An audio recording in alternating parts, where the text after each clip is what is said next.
Rahayu Pak D Agus. Rahayu Mbak. Bagaimana kabar? Baik, Mbak. Lanjut Mbak ya. Iya, kita nerusin aksara urip ono caraka sekarang Jatuh di aksara waktu urip nyo ya Mbak. Nyo, yang ya. kemarin kan aksara urip yo ya. Iya. Yo ya. Iya, Yakin sekarang marang pada samu barang tumindak kang dumadi ya. Dumadi, ya. Sekarang aksara urip nyo ya. Iya, iya. Tolong penjabarannya Pak D. Ini sudah nggak ada titipan lagi ya Mbak ya. Enggak ada ini.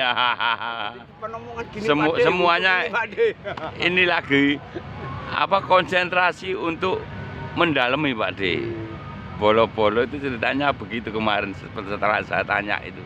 Dalamnya ono coroko. Iya, dalamnya ono coroko Soalnya sudah mau habis kan Mbak. Mungkin harapan mereka tuh mau ngejar goibnya aksara ono coroko itu loh. Ya mungkin, iya mungkin maunya banyak yang gini.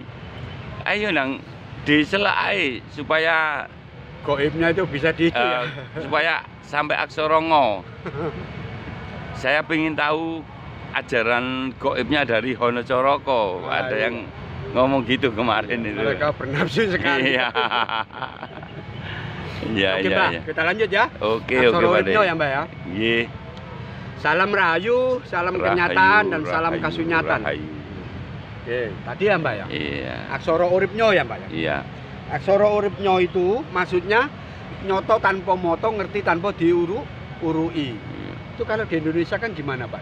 Gini Pak, kita itu harus bisa memahami Mbak. Iya. Apa yang menjadi kasunyatan atau kenyataannya alam semesta. Iya, harus bisa memahami. Iya. Iya. Kodrat kehidupan baik secara kenyataan maupun secara kasunyatan. Itu kok bisa ada dua ya Pak Agus? Iya Mbak, ada dua. Iya. Tak masukkan ke ajarannya Ajengan Pak, Romo Ajengan. Iya. Kalau di saudara kita yang Islam kan ada kalimat gini Pak. Ada ikro bismi rabbikal ladzi khalaq, ada ikro kitabaka kafa binafsika yaumal jajah. Nah, aksara uripnya itu kalau orang Jawa bilangnya gini loh Mbak. Di luar itu ada yang disebut papan tanpa tulis, di dalam itu ada yang disebut tulis tanpa papan gitu loh Mbak. Yang di luar itu disebut kitab apa Mbak? Kering. Ya. Iya. Yang di dalam itu disebut kitab teles. Ya. Nah, itu Mbak. Jadi kita harus bisa memahami itu Mbak. Jadi kenyataan itu kenyataan apa sih Pak De? Ya kenyataan dari satu kebenaran Mbak. Kenyataan dari satu kebenaran. Ini hukumnya apa sih Mbak? Panco indro kita gitu loh Mbak. Iya. Mbak Ageng ya, Mbak kita itu punya mata jangan sampai nggak bisa dipakai untuk melihat mana yang benar mana yang salah Mbak. Kita punya telinga jangan sampai tidak bisa kita pakai untuk mendengarkan mana yang baik dan mana yang tidak baik. Iya, iya. Kita punya hati Mbak, jangan sampai tidak bisa kita pakai untuk merasakan mana sesuatu yang luhur dan mana sesuatu yang nista. Iya, iya. Lah orang yang kayak begini nih Mbak, berarti nggak ngerti aksara uripnya Mbak. Dia nggak ngerti dirinya itu siapa. Ya itu loh Mbak. Jadi apa yang ada di alam semesta itu loh Mbak, perilaku apa, saudaranya Mbak Ageng, tetangga, teman atau apa. Ya itu Mbak Ageng harus bisa memahami. Makanya disebut nyoto tanpa moto, ngerti tanpa diurui.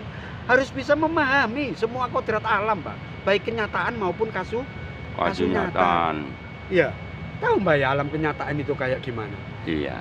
Ya Iya. seperti yang panjenengan jabarkan kemarin. Iya loh. Iya. Semuanya kan Mbak ya. Oh, Iya. kenyataan hidup itu kayak begini, kenyataan itu kayak begini. Itu bisa dipelajari Mbak. Ya itu loh Mbak, kalau saya dulu waktu di Baitul Dakwah wal Ilmi itu Mbak, di paguyubannya Romo Ajengan itu, pondoknya Romo Ajengan itu kan gitu. Iya. Di Paterekatan Baitul Dakwah wal Ilmi itu kan gitu. Iya. Kamu harus bisa memahami itu. Caranya itu ya ikro bismi rabbikal ladzi khalaq itu tadi Mbak. Kamu baca semua alam yang ada di luar raga dan rohani kamu. Tapi kamu nggak boleh lupa, ya, dengan alam yang ada di dalam diri kamu, gitu loh Mbak. Iya, iya. Iya, di situ Mbak. Ada yang Mbak Ageng mau tanyakan di situ? Kan intinya itu ada yang mengistilahkan dengan istilah makrokosmos dan mikrokosmos itu Pak De ya. Mikrokosmos dan makrokosmos. Iya, diri kita sebagai mikrokosmos, Alam raya sebagai makrokosmosnya ya. Kalau orang Jawa bilangnya itu jagat cilik karo jagat gede. Ya, untuk penjabaran kenyataan dan kasunyatanya terus bagaimana ini Pak D? Nah, ya itu tadi kalau jagat gede itu Mbak dibantah dengan kenyataan Mbak. Iya. Kalau kenyataannya seperti itu ya sudah, jangan dibolak-balik gitu loh Mbak. Iya. Jangan kayak kemarin yang saya bilang Mbak, sudah kenyataannya kayak begitu kok kamu dustakan. Lah ini Mbak orang yang tidak bisa ngelungguhi aksara uripnya itu. Iya. Kenyataannya gimana sih Pak yang kemarinnya itu loh Mbak, kayak adanya Wali Songo, malah kamu bilang nggak ada. Lah kayak gini nih kan kamu nggak bisa mau lihat kenyataan.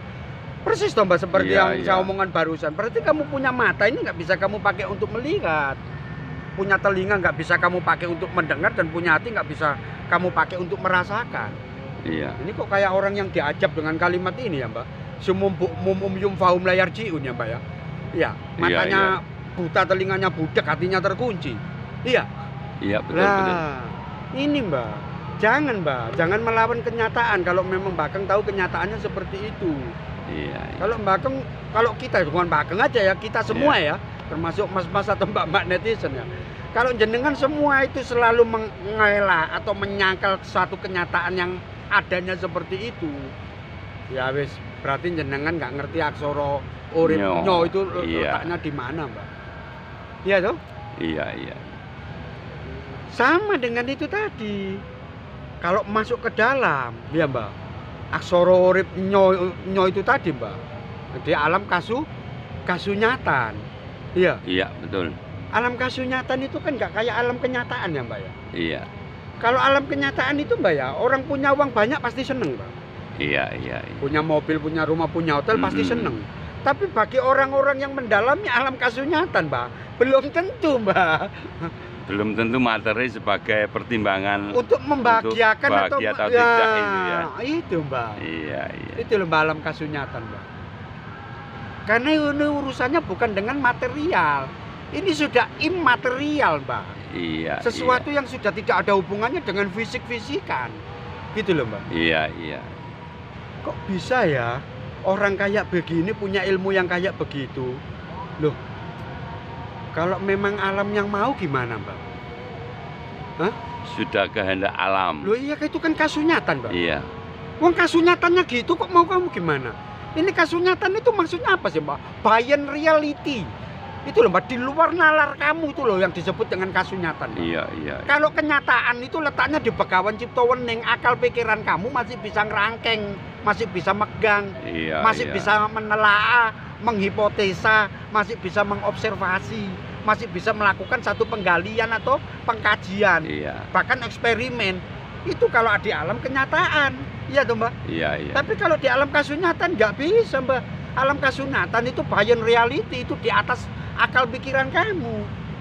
Kamu harus yakin, meskipun kamu nggak tahu. Contohnya apa Mbak? Ada seorang anak lahir tanpa bapak. Siapa Mbak? Rasulullah Isa al-Masih ya Mbak ya? Iya, Isa al-Masih alaihissalam ya. Iya. Ada orang duduk di pinggir sungai, tahu-tahu jadi wali. Jangan dibilang walinya setan, jangkrik kamu itu. Itu kasunyatan, bukan hak kamu itu. Kok ngukum-ngukumi terus kamu praktekkan, kamu kali-kali dengan akal pikiran kamu.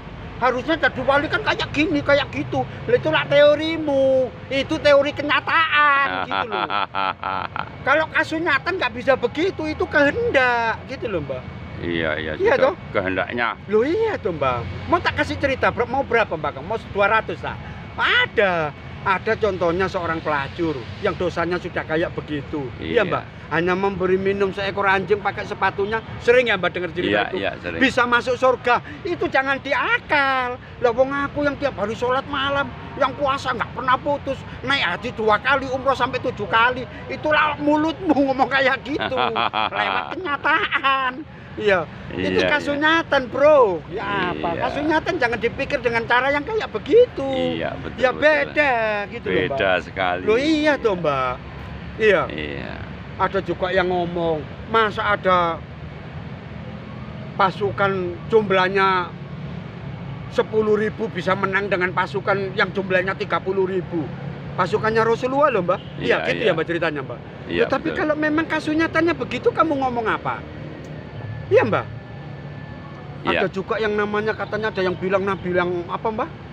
Nabi yang umi, ya Rasulullah nabi yang umi ya Mbak ya. Katanya nggak ngerti baca tulis, tapi bisa punya kecerdasan itu. Kayaknya nggak bisa dibandingkan ya Mbak sama Iya, profesor iya, siapa. iya, iya. Rasulullah itu ya Mbak. Iya, beliau iya. Kan yang Rasul ini kan kecerdasannya luar biasa Mbak. Loh ini loh Mbak, ini kasus nyata Mbak. Iya. Jangan di apa tuh, omongnya enggak. Iya.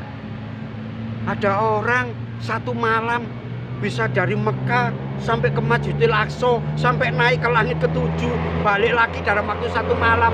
Mau kamu renungkan sama akal pikiranmu? Ya sarap kamu, pedot kabeh Udah sarap. nggak nyampe udah. Ya nggak nyampe. Lah Iya. itu loh Mbak yang saya maksud dengan alam Kasus nyata. Itu jangan dipakai perdebatan, jangan dipakai pertanyaan. Karena kan kasus nyatanya itu ada. Iya, Gitu iya, loh iya. Mbak.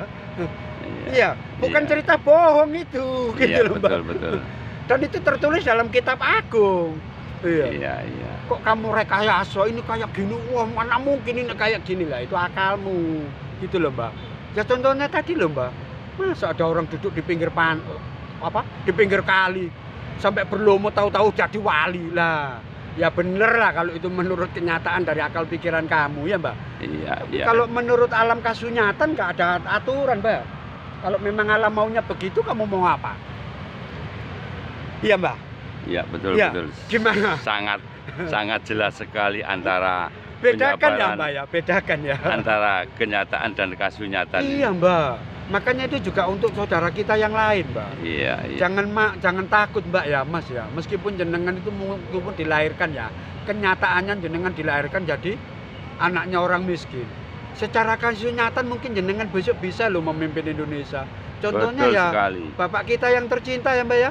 Iya. Pak Jokowi itu dulu orang apa Mbak? Iya, iya. Pak Dudung, mohon maaf ya Pak Dudungnya, saya dapat cerita itu Pak Dudung itu dulu katanya kecilnya itu loper koran tuh Mbak. Katanya iya tuh Mbak. Loh iya mohon maaf Pak Iya, Dudung ya betul. kalau saya salah ya. Iya. Tapi kasunyatanya jenengan ya apa? Beliaunya bisa jadi kasat loh Mbak. Iya, Terus iya, kamu betul. mau apa ayo? Mau ngomong apa? Ayo, mau kamu sangkal kayak gimana? Iya, iya. Iya. Iya toh Mbak? Iya. Pak Tri Sutrisno dulu Mbak, wakil Iya, presiden iya. kita dulu yang rumahnya di Genteng Kali. Ya kebetulan Iya, kita iya. satu Surabaya Mbak ya. Iya, iya, Mohon betul. maaf ya Pak Tri kalau saya salah. Seingat saya dulu Pak Tri itu jualan koknya badminton nih loh Mbak. Loh Iya, kok bisa iya. jadi kayak gitu? Tapi kalau kasunyatanya seperti itu terus kamu mau apa? Ayo mau apa? Nah ini loh Mbak. Ini yang bisa menyenangkan kita Mbak. Jadi jangan takut dengan kenyataan. Memang kenyataan hidup kamu seperti ini, keluarga kamu seperti ini.